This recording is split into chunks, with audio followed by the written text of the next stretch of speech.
Hello and welcome to Let's Talk HR with Dr. Diane, the talk show that spotlights HR professionals and talks about all things HR.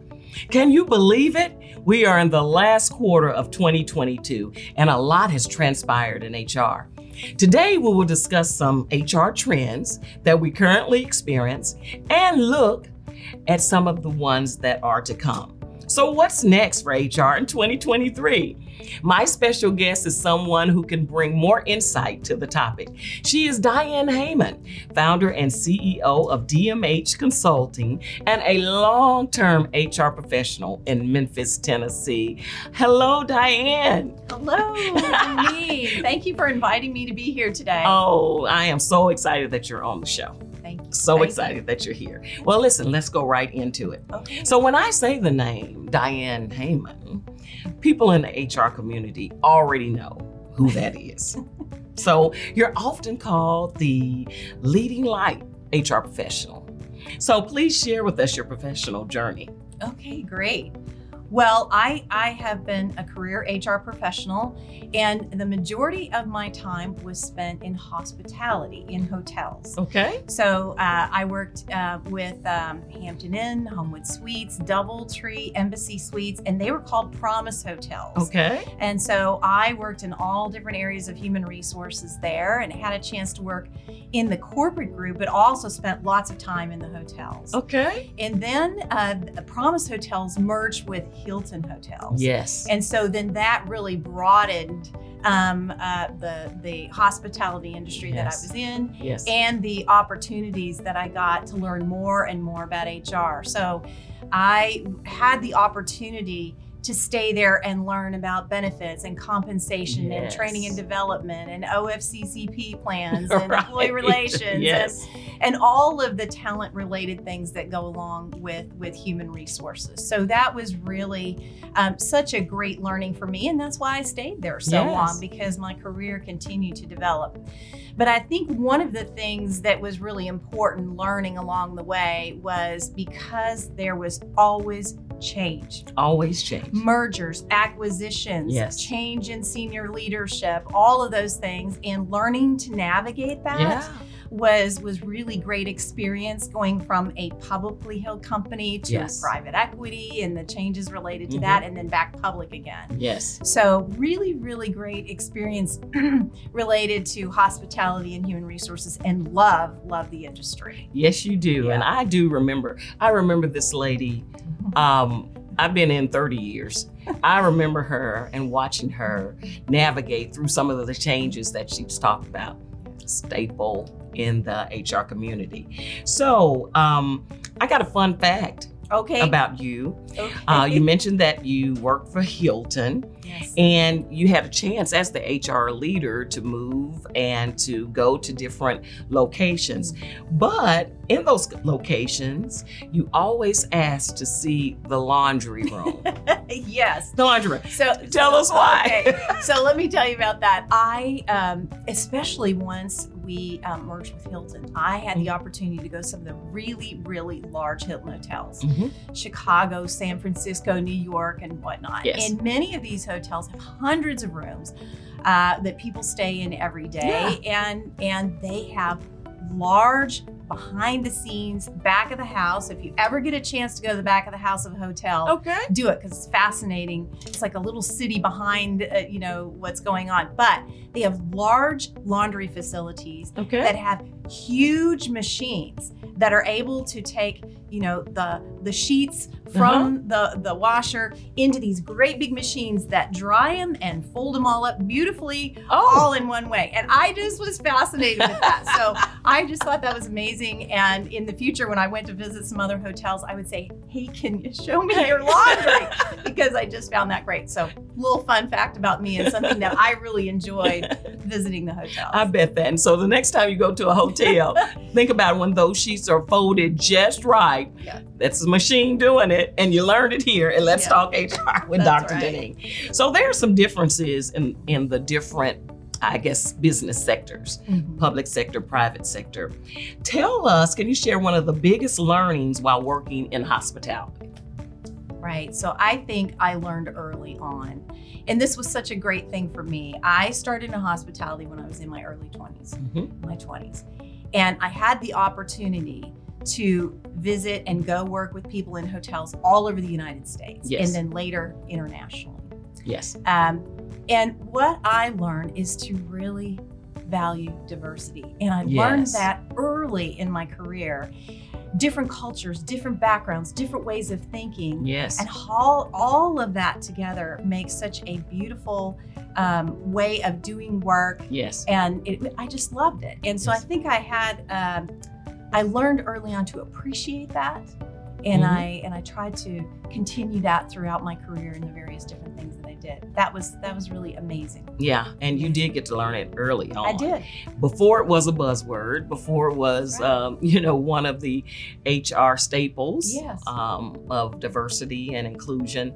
You were experiencing Yes, that on firsthand. absolutely. So what about sizes in organizations? Mhm. You know, you said there's some differences of going from a large Right. nonprofit to a smaller nonprofit.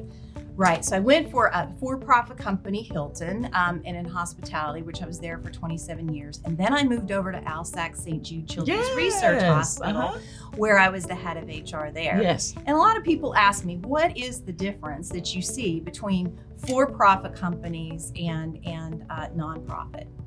And my experience was that there is truly a mission that employees can get behind with a nonprofit. And clearly, St. Jude Children's Research Hospital is a mission to save children's lives. It is.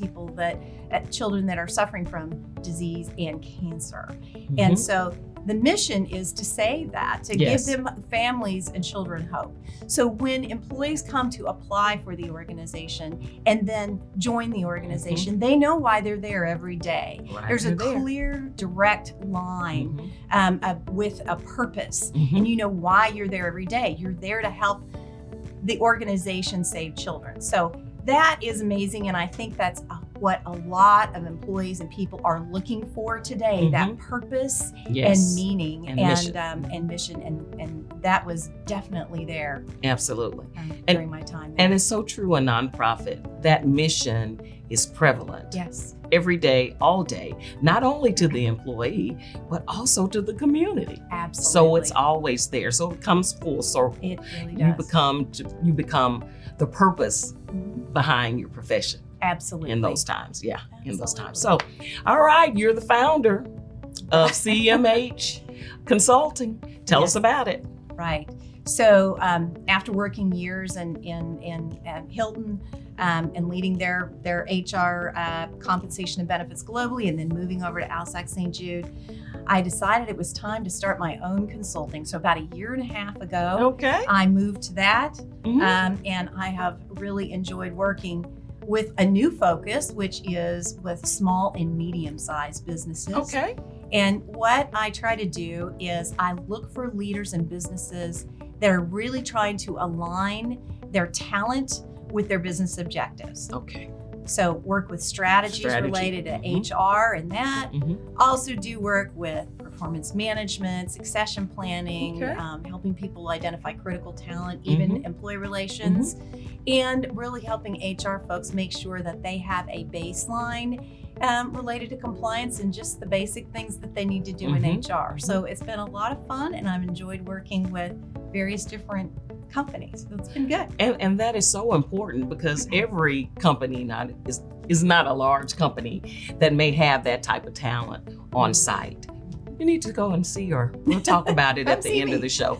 Come see her if you're needing those type of alignments, if you're needing those type of things in your workplace, you would need to go see her. So let's talk about these HR trends. Okay. You know, in the past 3 years, we have certainly seen trends in HR that we've never seen before. What would you say that are the top 3 trends that we're currently experiencing now? Right. So today, it's really all about talent. So the first trend that I see and that we're all experiencing as HR folks is the ability to attract Yes. and retain employees. And that is the number one thing on CEOs' minds too. They Yes. want to know, HR, how are you going to help me attract and retain retain. the right employees for our organization? Right. So that's really a big one. The second thing has to do with talent as well. And as we've changed and things are changing within the business community and the world, employees are looking for development. Yes. And so that is the other thing that we have to focus on, which is very much related to talent again, and Yes. growing talent, Yes. and providing career opportunities for folks, and doing that. So I think development would be the second one. And the third one is really all about culture and the employee experience. Yes. And we're all hearing about that and how important it is. To me, culture is, how does employee feel when they're working in an organization every day? Yes. When they go to work, do they feel like they have a voice? Do they feel like they have physical and psychological safety? Yes. Do they feel like they have the flexibility that they'd like to have in there? Do they feel like they're getting fair pay and benefits? Absolutely. Do they feel like they have a Absolutely. good relationship with their supervisor, and that they care about them, and that they want to help them develop their career? So all of those things, I think, go into the whole employee experience, Yes. which then in turn goes back to how employees feel and how they will be engaged, and therefore move your Yes. business forward. So those Yes. are the three that I see right now. And I think you're so right in that. And it's interesting that you did talk about the employee experience. And so I think it would behoove HR leaders and HR professionals to ask employees what they want Absolutely. as a retention strategy to keep them there. Yes. What would you say in that? I would absolutely agree. And so how do we do that? Well, we can do surveys, but probably move to more than once a year or once every couple of years. We need to know, because things are changing so quickly. So really communicating with employees and listening Yes. to what's important to them. You can do that through listening tours. You can do that through focus groups. Yes. You can do that through surveys. But I think one thing that's really, really important is to do individual meetings with employees. Do you know them? And I think that's where supervisors and managers really come in. Yes.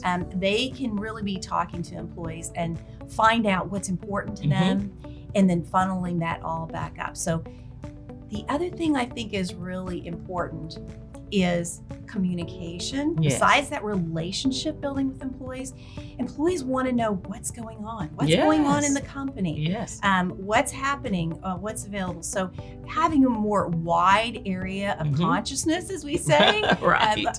sharing more information Yes. that maybe we've done in the past, instead of just a need-to-know basis. What is it we can share with employees so they can feel like they belong and they understand where their purpose in the organization is? And employees like to see their leaders talk about that vision, talk Yes. about that mission, Yes. talk about bringing the employees together. Absolutely. So being present as an HR leader is going to be so important. It's interesting that you brought up listening tours, and usually that happens when leadership changes and new leaders come in. Right. But what about using that as a retention strategy, stay interviews, listening to what the employees say? Absolutely. What would you say an employee can do to be more proactive in listening?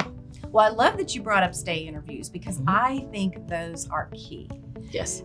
Going back to a person and saying, what do you like about working here? Yes. What's getting in your way?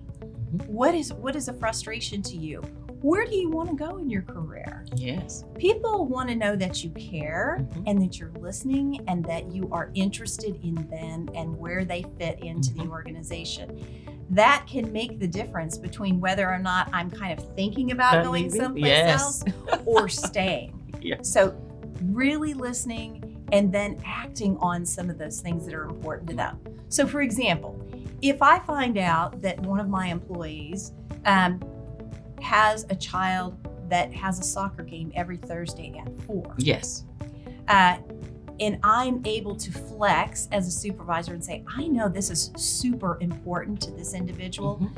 We'll work around it. So that flexibility, but maybe I never knew that if I never talked to them. If you never talked to them. So finding those kinds of things out make all the difference for retention. Finding that connection, with the employee is going to be so important in the success of your culture and then success of you as a leader as well. So the pandemic did so many things to us. Yes. Will the Great Resignation go away? That's what we want to hear. Will it go away? Well, I want to take you on a little journey. So when I think about how we've gotten to this Great Resignation, I think we need to step back a little bit. Okay. And so we had a lot of greats. So the first one that I think about is we went through great loss. Yes. When we went through COVID and all that, we lost our freedoms. We lost jobs. We lost our health. Yes. Even if temporarily. And we lost some family members and friends. And so this is profound. And it had a great impact on how we started thinking about life. And so we started moving into what I call the Great Reflection. And the Great Reflection. You have to have the Great Reflection. Yes. Sorry, I had to stop her. The Great Reflection. Hey, you need to write about that. If you don't, I will. Go ahead. I didn't come up with that, actually. I didn't come up with that. Someone else did, but I love it. I do. I love like it because then as we went through this loss, then we started reflecting on our lives and saying, what's important to me? What is important in my values, my purpose, my family? Yes. And I'm going to relook at that. And then where does my job fit into all of that? Yes. Do I have a place where I feel like I belong and I'm getting fair pay and I'm being developed and I have this flexibility? So I'm now thinking about all of this, and I'm really thinking very deeply about it. And by the way, I have time. I'm home and I'm, stuck inside. So we started reflecting, and then started the Great Resignation. And there was a number of reasons for the resignation. So really that started in 2021 and has moved on into 2022. That's where we saw the most movement. Yes. So there was a number of reasons for resignations.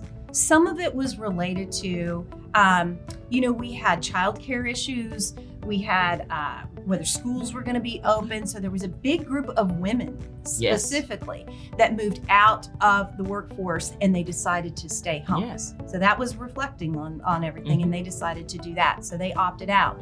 We had several people that were thinking about retirement, and so they went ahead and said, you know what, I'm going to go ahead and do that. I'm going to do this now. So they then moved themselves out of the workforce as well.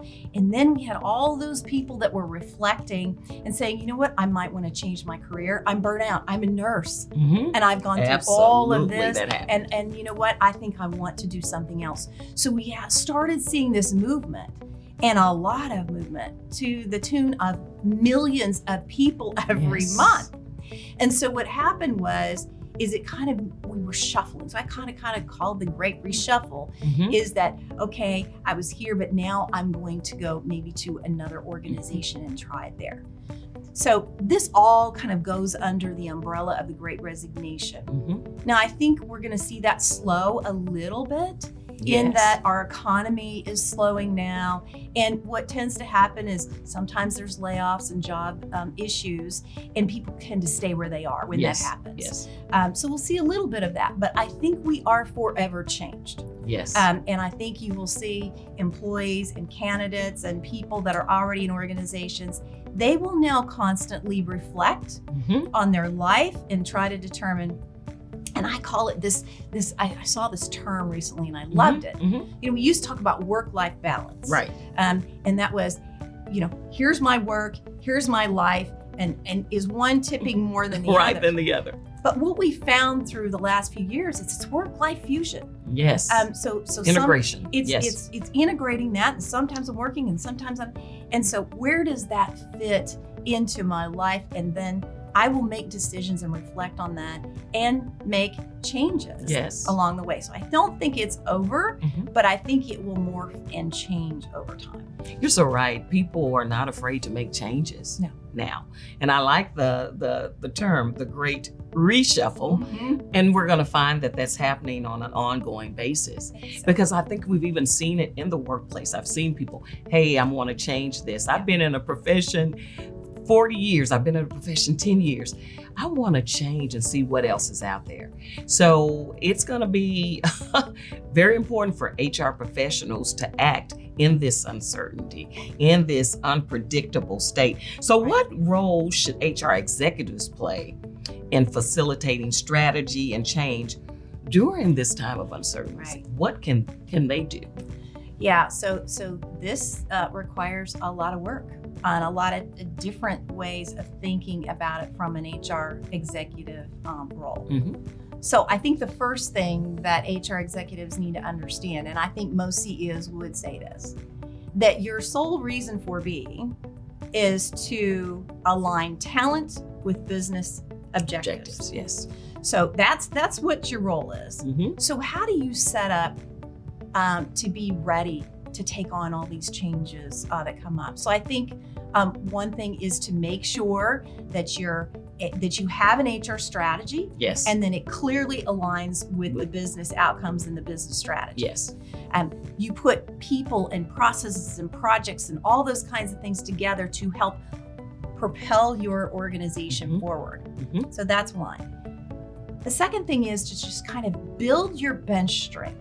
So in HR, what are you building? Well, you need to be looking for strategic thinkers. You Absolutely. need to be looking for people with innovation skills and people that solve problems. That will help you as you're working through your strategies, but also in time of crisis, because they can help you be agile and work with speed. And that's something that we're always looking for, to be able to react to change.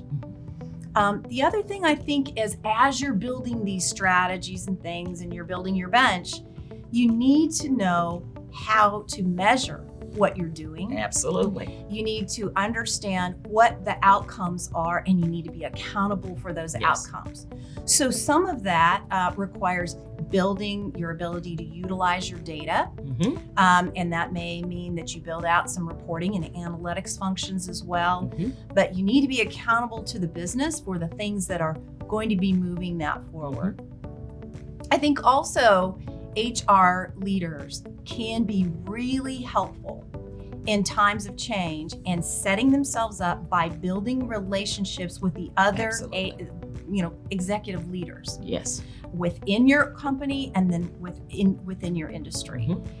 They can be the ones in time of change that they've got these relationships, which can be helpful, but also to help them bring those leaders together for collaboration, so that in times of crisis or change, we can move quickly, and you can be seen as a real leader in that.